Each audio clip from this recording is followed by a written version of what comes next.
Hey guys, Tyler Thompson, Kentucky Sports Radio. Just first, Lamont, how's your shoulder feeling? It's feeling better. It's feeling better. Excited to compete.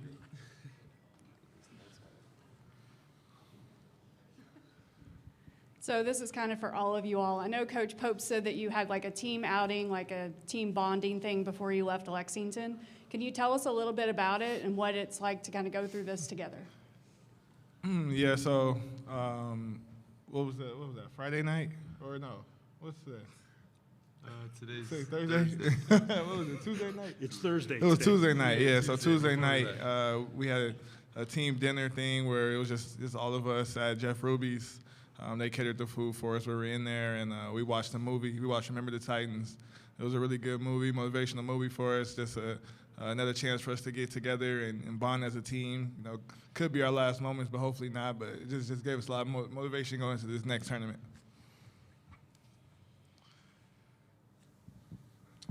Lamont, you and a lot of your teammates are having your best statistical seasons of college basketball.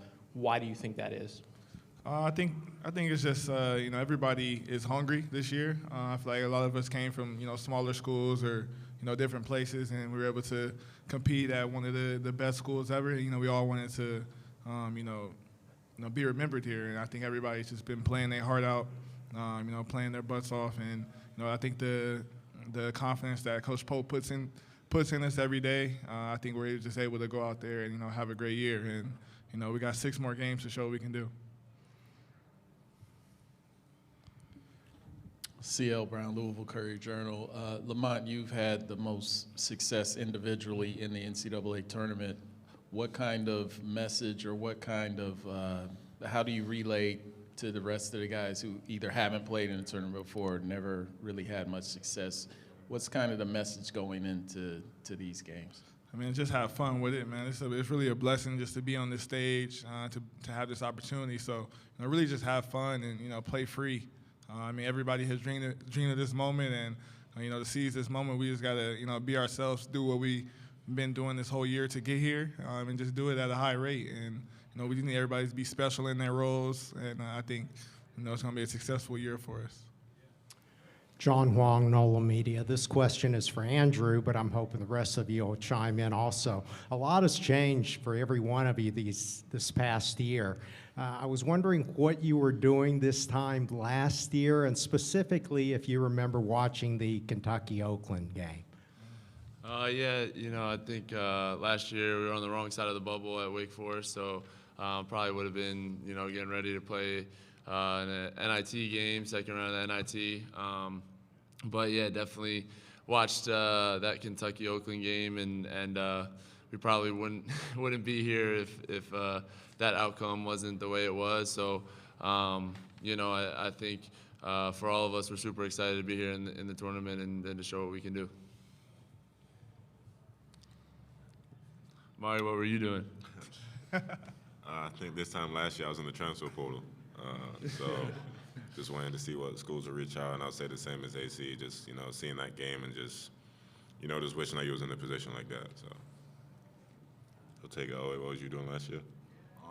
This time last year I was probably at home, just watching the games. We didn't make the tournament, so, I was just wishing eventually I'll be here. So I'm just glad and thankful that I'm here now.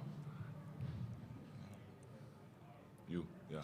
I was in Utah getting ready to play against Nevada in the first round of the March Madness tournament. I do remember watching the game.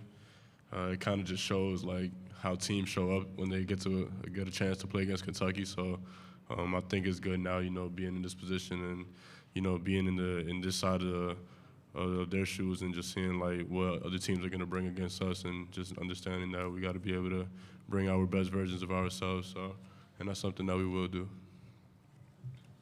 Oh, I was in Spokane. Remember, we were playing the Trouble board game just in the hotel, just watching the game, and yeah, it was a crazy game, man. We were just surprised of how it went, how Goki was hitting every three, but definitely glad to be here and hope that didn't happen to us.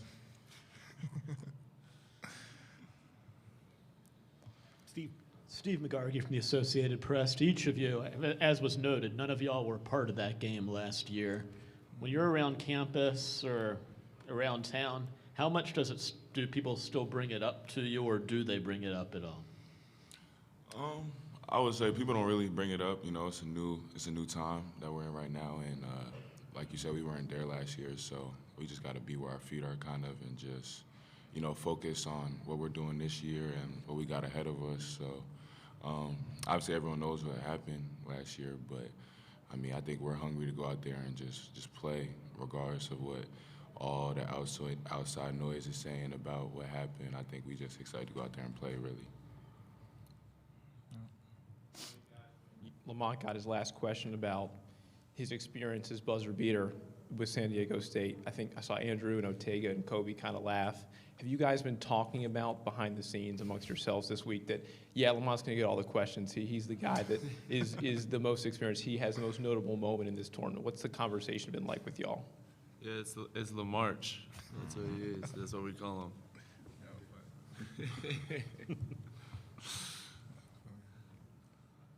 him. Guys, you were in the portal either this week or very soon after. This year's been, Matt Jones, Kentucky Sports Radio. This year's been up and down, exciting, lots of injuries. Now you're all here. Is this when you came to Kentucky? Is this what you thought this year would be like? And if not, how is it different? And I guess I'll just start with Kobe and you can go down. I feel like it's definitely surpassed my expectations. Just being able to see what it's really like to be a Wildcat and be embraced by, you know, the great fans and just be a part of something special. You know, I feel like we've done a lot of special things this year, and to be here now, you know, it's rewarding, you know, all the effort and everything that we did this whole year to, you know, end up here now. And, you know, we know that there's a lot more to do, so that's ahead of us, so we're excited for it. Yeah, I'll kind of say the same thing as Kobe. I mean, it's probably been like the most fun that I've had playing basketball in a long time. So, you know, just it being at Kentucky and playing with the guys that are up here, and I mean, everyone that's on the team, it's been really fun. Definitely has surpassed my expectations, just in the sense of like what we've done, and like we still have so much more to do.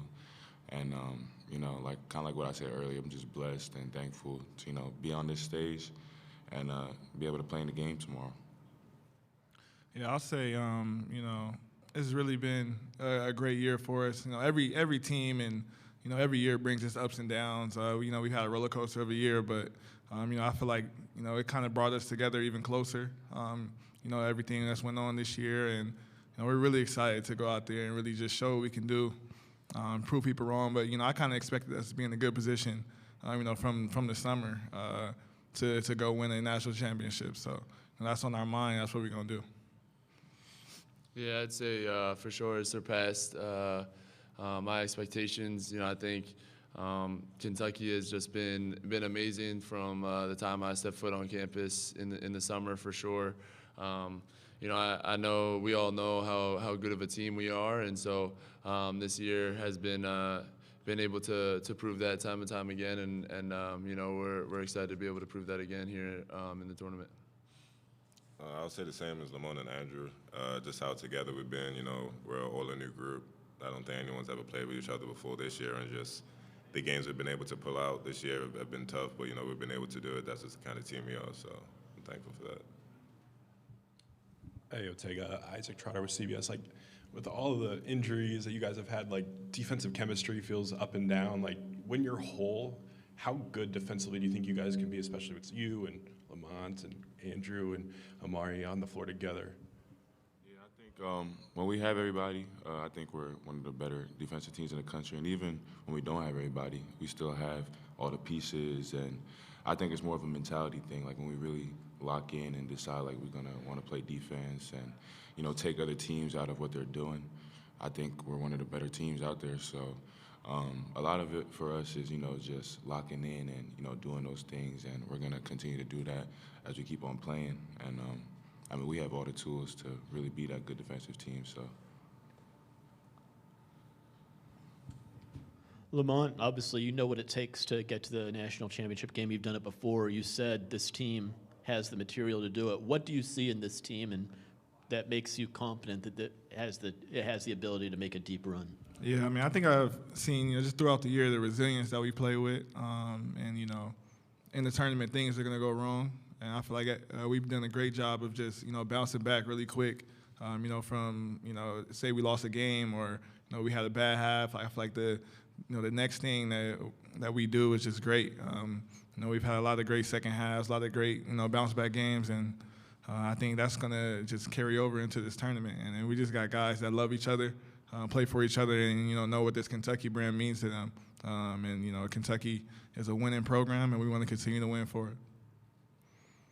This is for Andrew. I know that self-scout is a big part of your all's process, and it has been this week. What was one thing that you guys really noticed when you look back at the film of Alabama and Oklahoma?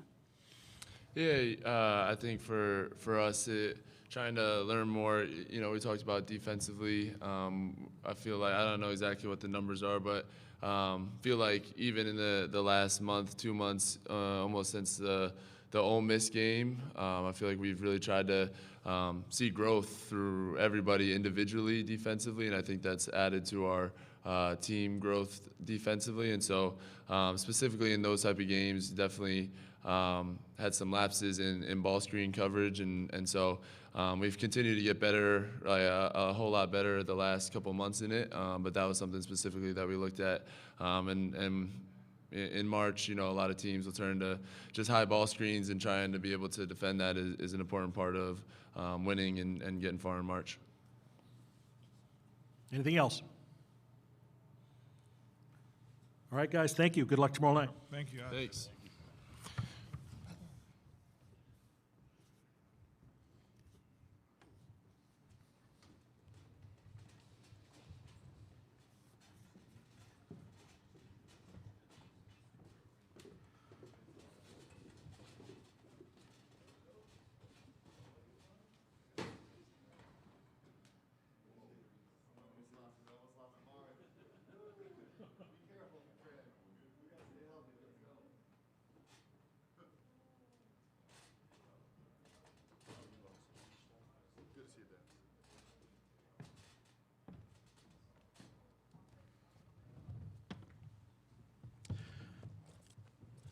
Joined by Kentucky head coach and proud former Milwaukee Buck, Mark Pope. Questions, please. Hi, Tyler Thompson, Kentucky Sports Radio. After offering to pay for fans' gas money, how many requests have you received, and what's the craziest one been? Well, I'm on purpose not keeping count because I want to reduce my stress level before tournament play. But it's yeah, that was not the smartest thing I've ever done. CL Brown, Louisville Courier-Journal. Mark, you obviously have guys who are veteran guys, experienced guys, but very few have, outside of Lamont, NCAA tournament success. What to you is the difference, if any, between experience and tournament experience? I don't know if there's that much of a difference. I think we probably make more of it than it is, and I really say that sincerely. We'll approach this game against Troy like we've approached every single game all season long, with the same words, the same intensity, the same vocabulary, the same urgency. We kind of max out the prep and intensity of every game, and so we'll do it the same here. I think the beautiful thing about experience is, the one thing about experience is this game can throw so many different things at you, and so the more experience you have, the more the more memories you have to call back on and be like, okay, I've been here before, I've seen this scheme before, I've executed in this situation before, I've felt these emotions before. And so the more familiar experiences can be to you, I think that's a bonus, and certainly our guys have a lot of that. Hey, Mark, John Huang, NOLA Media. Coach Cross looked us in the eye and told us that the tougher team will win this game. Yeah. Do you agree with that? And if so, what does your team need to do in order to be up there in the toughness level? Yeah, I believe that that's true with every game that you play all season long. I think the toughest team wins. I think that's a universal in this game of basketball. And so, but the definition of toughness might be different than what we think. And we've talked about, you guys are so bored of me talking about this, but it's the same thing. Toughness is not, belligerently punching a dude in the mouth. That's not toughness. Toughness is how undistractable can you be? What is your tolerance for staying focused on the job at hand in this exact moment? How focused can you be on this possession and the next possession, regardless of what the fans are doing or the refs are doing or the scoreboard's doing or anything else? That's what real toughness is in the game of basketball. Of course, there's a physicality component of that for sure, but the physicality doesn't usually come from desire or like some rage or white-hot intensity. It comes from your ability to be focused on where you are in the moment. That lends itself to the physicality of the game too. And so I think that's a universal thing. Certainly in the game of basketball, I think the toughest team wins. Steve McGarvey, Associated Press. You had talked about experience. I'm just wondering, what's the biggest thing you learned from the couple games you coached at BYU in this stage? I don't know if there's any huge takeaway. Just confirming that this is the greatest sporting event in the world. Matt Jones, Kentucky Sports Radio. You guys have had an insane number of injuries and guys in and out and in and out. But I was struck when the 5 players were there. Probably 5 of your 6 guys who started the most are here, are relatively healthy. With that group and then the bench you have, I mean, even though it's been a long path to get there, do you feel like you're where you want to be now entering this as best as you can be? We're exactly where we want to be. We're a 3 seed in this tournament, playing a great team on Friday night. It's the best. It's what you work for all year long, and what you work for your whole life is to have a chance to come here and compete in this tournament. And we have great guys, a group that's really together, and we're gonna expect and get out of them everything that they have to give us, and it's gonna be all the drama that we could possibly ask for. We're exactly where we want to be. Mark, Darryl Bird with the Cats Paws. And every year in this tournament, the double-digit seeds pull off the upsets. I'm wondering, how valuable is it to have Ansley Almanor, who was on a 16 seed that took out a 1 seed, and what advice he's been able to give? Well, I'm glad we're not playing against him. He's already done that once. I think it's the beauty of a team. That's what's great about a team, is that a team is like, it's a little bit like a marriage, right, or like a family. In that you don't benefit just from your own experience, but you benefit from all the guys' experience on your team. And certainly Ansley walked in here with a ton of experience, not just one NCAA tournament game, but a whole slew of experience in life and on the court and battling and perspective. And so, we're grateful to have him, just like we're grateful to have every guy on our team. Mark, Todd Rosiak, Milwaukee Journal-Sentinel. What was your go-to order at Cops back in the day? And what do you remember about your time with the Bucks and just living here? I can't even think about it. This Cops, whew, boy. We should have. This should be. Is Cops the official food supplier of the event here? You can make it so. It should be. I mean, they should be. Oof. We didn't have a go-to. That was what we loved so much about Cops. So I lived out in an apartment right off Blue Mountain Road. And so I would come back for practice every day, and you turn around on Blue Mountain Road, and literally I would take a right into this little apartment complex after you pass the Cops there. And at the time, Leanne was pregnant with our firstborn daughter, Ella. And so I would go by the placard that's probably digital now, but at the time it was one of those things you stuck up the letters.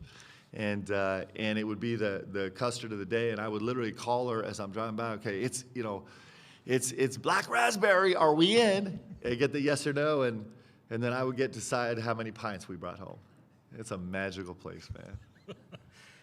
Mark, the players were asked earlier kind of what they were doing this time last year when UK played Oakland. I'm curious, maybe this is a wrong time for reflection, but how much thought have you given just to the randomness of it all? If UK beats Oakland in that game, there's a good chance you're not here, and there was no coaching change, and everything else proceeds differently. Yep, I've spent 0 minutes thinking about that. Thanks for introducing that idea. This is what I know. So 2 things. I'll give you a 2-part answer. One, You guys, I've said this over and over and over again. One of the things that brings me and our team so much peace is that we really believe that God has plans for us. Like, we really do. And I don't know exactly how all the levers get pulled and what part all that plays, but I just believe that there's plans for all of us. I really do. I'm a really faithful person that way, and I really believe that. I'm not saying that, our efforts are for naught. I'm just saying that there's plans for us, and we believe that, we believe that we're all here together in this locker room for a reason. And the fun part is discovering why. And we believe that we're here at this NCAA tournament for a reason. And the fun part for us is going to be to discover why. And that's really important to us. And then the second part is with kind of the randomness that you mentioned, whatever. We try and spend zero time thinking about that. Our job is to be focused exactly on our job at hand. We all get distracted. We all do. But the best competitors are guys that manage to take most of their energy and focus on the job at hand. And we have a massive task at hand Friday night. We know it. We're excited about it. I asked my listeners to give me a question they wanted me to ask. And the one person wrote the same question 17 times. There we go. So I felt like I needed to ask. They said that their favorite thing from you is when you break down a team, and they haven't gotten to hear you break down Troy yet. So as a coach, could you break down Troy?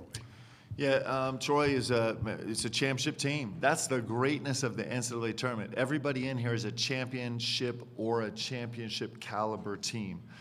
Troy, the numbers scream out at you, which everybody in BBN already knows all the numbers. They're the numbers, our fan base. You talk about the most educated fan base on the planet. It's really humbling and beautiful.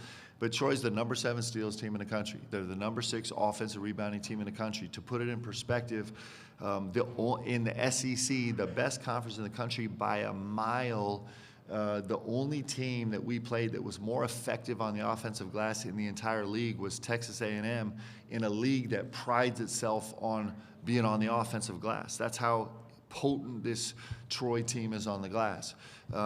They're very much in the genre of Missouri in terms of having a multitude of changing defenses that they use all the time. They have, anywhere between 3 and 5 kind of zone attacks, some full court pressure, some 3/4 court pressure, different ways that they guard and man. They're really, really disruptive. They have a point guard who is really special. He's the conference player of the year, and for BBN, you'll know the name Chucky Hepburn, and he's very similar to Chucky. He's a rover on defense. He breaks every defensive rule, and he's one of the leading steals guys in the country. In fact, in three of his last 5 games, he's had 5 steals a game in 3 of his last 5. That's a ridiculous number. It's incredible, and he does it by breaking all the rules. They have bigs that really, really shoot the ball. They're very dangerous. Their starting 5 2 games ago was 5 for 8 from the 3-point line. He's shooting up. Their starting 4 is a guy that'll run off staggers and run off screens. They'll run underneath out of bounds actions for him to get threes. So they're a little bit of an inside out. Their bigs are really dangerous shooters. I expect they're going to be by a multitude of 10 times more physical than you might think they are on film. I think they'll be one of the most physical teams we've played. They're really interesting because you'll see this dichotomy. It was fun as the first night we watched a bunch of film, and then in the morning we started digging into the numbers, and they walk the ball up after makes. They walk it up after makes. So then we go to their synergy page, and 18.7% of their possessions, it's either 18.3 or 18.7, I can't remember, are transition, which rivals Alabama. And I was so shocked because I was like, whoa, hold on. This team doesn't feel like Alabama at all. But sure enough, after misses and after steals, they manufacture so much in transition. It's a really good team. It's well put together, and it's incredibly well coached by Scott. He does a great job, and it's going to be a great challenge for us. I'd keep going if you want me to. There's 17 questions. I'll give him a little bit longer answer. Just what, if anything, has Lamont kind of shared with his teammates these last few days, and just kind of what it takes to make the kind of deep run that he made with San Diego State? Lamont's so beautiful because he really is a quiet, confident leader. And so he doesn't have to say a whole lot, but when he talks, the whole team listens. I think Lamont would echo exactly the same thing that we're saying. It's just like, hey, this is all about us just being as non-distractible as possible, about focusing on the moment. That's what gives you the best chance to go have success, and he definitely leads by example in that way. Hey, Mark, Isaac Trotter with CBS. It seems like when you guys struggle, you guys lose the shot volume game by a lot. How can you, as healthy, like kind of maximize like winning the shot volume game and also potentially winning the shot quality game, which you guys do a ton of as well? Yeah, so it's obviously the glass is going to be a major factor in that. I mean, that'll be number one, and protecting the ball will be number two. It's two mainstays for us all year. We've been one of the most effective ball protection teams in the country for the most part. So this will really test us. And then we've been actually one of the best defensive rebound teams in the country. We do have an opportunity to get on the offensive glass here that we're going to have to find a way to find some space there. And then the pace of play is really important for us. The pace of play is something that we were excellent at in the first couple months of the season, and then with a lot of changes, we had to kind of stay above water a little bit, but we would love to find a way to find some pace in this game as consistently as we can. Mark, as a player in 96, you know exactly what it takes to navigate all 6 games for a title, but also as a player in 95, you guys may have had the best team and you fell way short. How do both experiences enable you to communicate to your team what it takes at this point? Yeah, you bring up all the bad memories, man. Whew. That North Carolina Elite Eight game, that'll haunt me forever, courtesy of Coach P, who tortured us for the next year, but it worked. I think, listen, I love data points. You guys know I dig into data points. I dig it. But in terms of those things, it just brings me back to the same old boring habits. It's the same old thing. March is a magical time, and March Madness is real, and you can't control everything. But what you can focus on, what you can lean into is your focus. And if Coach P, who led us through both of those, he led us through the disastrous Elite Eight game against North Carolina, and they led us to the championship in the Meadowlands. It's his ability to focus. His ability to focus on right now and not be distracted by any of the stuff. And that doesn't guarantee wins all the time. It doesn't. But it gives you the best chance. And we're pretty good at that. We're pretty good at staying focused and locked in. I have a lot of confidence in our guys. Like, I'm really blessed that I get to coach guys that I really believe in, that are really unbelievably talented basketball players, that are really, really tied together, that are prepared for the moment when the big moment comes. They've showed that over and over and over again this season. And so my job gets really easy because I have so much faith in our guys. Last one. Paul and Banks, thesportsbank.net. Two-parter about Jackson. Number one, what can he bring for you guys or contribute, since obviously he's not playing? And then number two, when this season is over, whenever that may be, and he is, headed to the process, what is an NBA team that drafts him? What are they getting in him? Yep. So Jackson Robinson is an unbelievable leader. He's an unbelievable translator for our team. He's a great motivator. He's a guy with quiet confidence. He adds all those things to our team, even today when he can't step on the floor. And what NBA teams are going to get with him is an elite level shooter who's growing in his downhill game, who's got tremendous length, and he's got with the right matchup, he could be an unbelievable defensive player, have a huge impact on the game with his length. A guy who's been through it, who's dealt with misfortune, who's dealt with weeks and months where he's had to sit on the bench when he was young and kind of worked his way through that. He's a really incredibly resilient guy, a guy that's going to blend in beautifully in a locker room. He's a guy that any NBA team would want to have in their locker room as a rookie.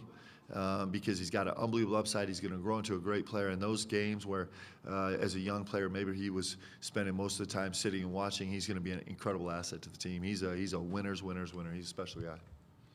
Coach, thank you. Good luck tomorrow night. Thanks, guys. We'll have the Illinois student athletes at 2:50.